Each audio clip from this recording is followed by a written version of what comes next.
சிவாய நம. சிற்றம்பலம். திருவழிதாய சித்தர் திருவடிகள் போற்று. இன்று நாம் காண இருப்பது திருப்புகழிலிருந்து ஒரு பதிகம்.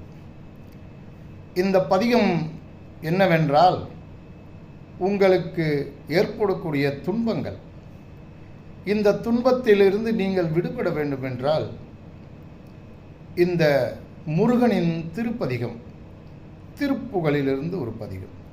இந்த பதிகத்தை நீங்கள் அனுதினமும் பாராயணம் செய்து முருகப்பெருமானை வணங்கி வந்தால் உங்களுக்கு ஏற்படக்கூடிய துன்பங்கள், எந்த விதமான துன்பங்களாக இருந்தாலும், செய்யக்கூடிய காரியங்களில் ஏதேனும் தடைபட்டு கொண்டிருந்தாலும், நீண்ட நாட்களாக உங்களுக்கு வர வேண்டிய எந்த ஒரு செயலும் சரியில்லாமல் மற்றவர்களால் ஏற்படக்கூடிய துன்பங்கள் எதுவாக இருந்தாலும், இந்த பதிகத்தை நீங்கள் அனுதினமும் பாராயணம் செய்து வெளியில் சென்று வந்தால் நீங்கள் நினைத்த காரியம் வெற்றியடையும். உங்களுக்கு எந்த துன்பமும் வந்து சேராது. அப்பேற்பட்ட மிகவும் அற்புதமான ஒரு திருப்பதிகம் இந்த திருப்பதிகம். இதை தினசரி பாராயணம் செய்து வாருங்கள். உங்கள் இல்லத்தில் இன்பம் நிலைத்திருக்கும்.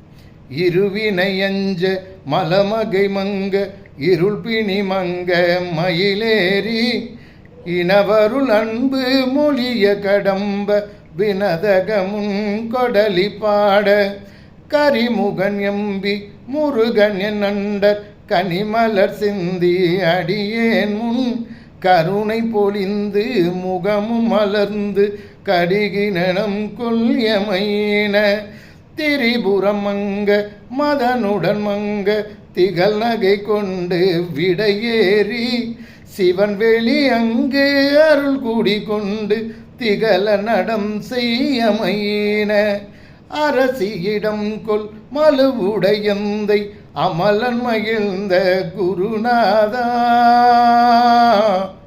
குருநாதா அரசியிடம் கொல் மலுவுடையந்தை அமலன் மகிழ்ந்த குருநாதா அருணை விலங்கல் மகிழ் குரமங்கை அமளி நலம் கொல் பெருமானே அமளி நலம் கொல் பெருமானே அமளி நலம் கொல் பெருமானே. இந்த பதிகத்தை நீங்கள் பாராயணம் செய்து வந்தால் உங்கள் இல்லத்தில் நடைபெறக்கூடிய துன்பங்கள் அனைத்தும் விலகி இறைவனின் திருவருள் முழுமையாக கிடைக்கும் என்பதில் எவ்வித ஐயமும் இல்லை. இறைவனை வழிபடுங்கள். உங்கள் இல்லத்தில் உள்ள பிரச்சனைகளை தீர்த்து இன்புற்று வாழுங்கள். எல்லாம் வல்ல பரம்பொருளின்